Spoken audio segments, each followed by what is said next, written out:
April 18, 1944. 26,000 feet above Augsburg, Germany. The air is thin, brutally cold, and crystal clear.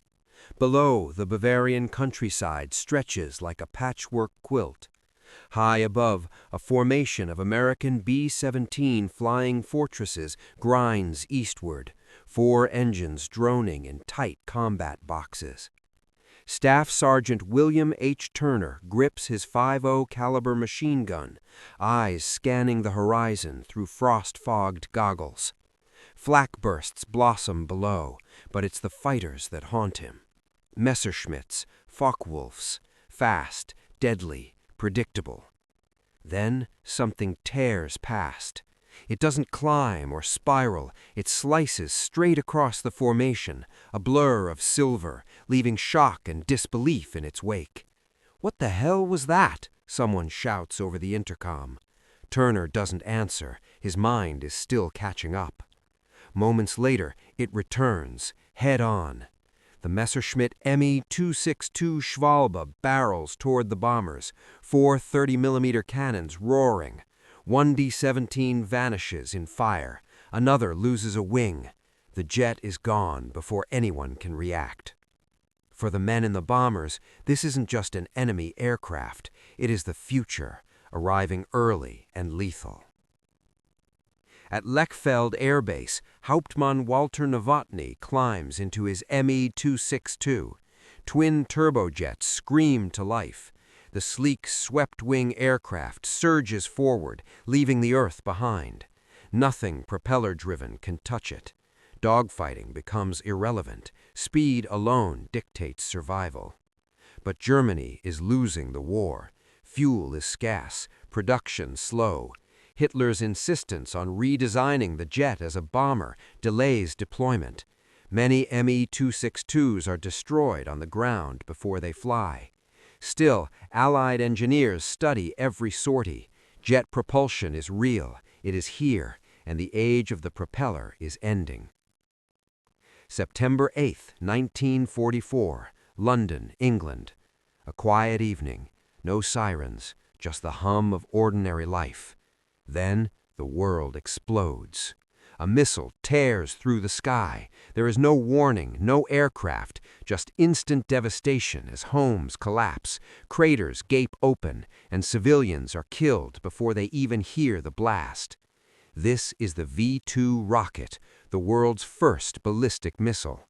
From Peenemünde, Germany, Werner von Braun and his team watch it vanish into the upper atmosphere before gravity drags it back down toward its target, London.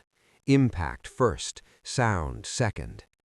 The V-2 is faster than any interceptor, unstoppable, a terror weapon designed to break spirits, not just buildings.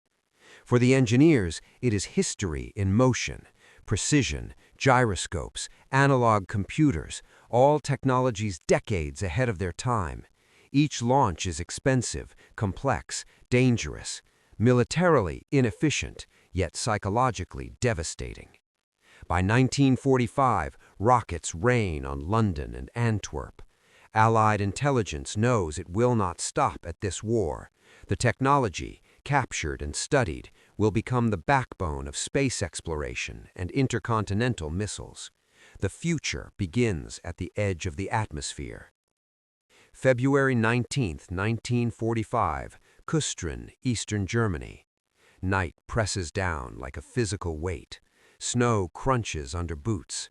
German infantry patrols move silently through trees, rifles at the ready. Gefreiter Karl Weiss kneels, adjusting the bulky infrared helmet strapped to his head. He flips a switch. The night blooms in ghostly green. Trees glow. Snow reflects invisible light.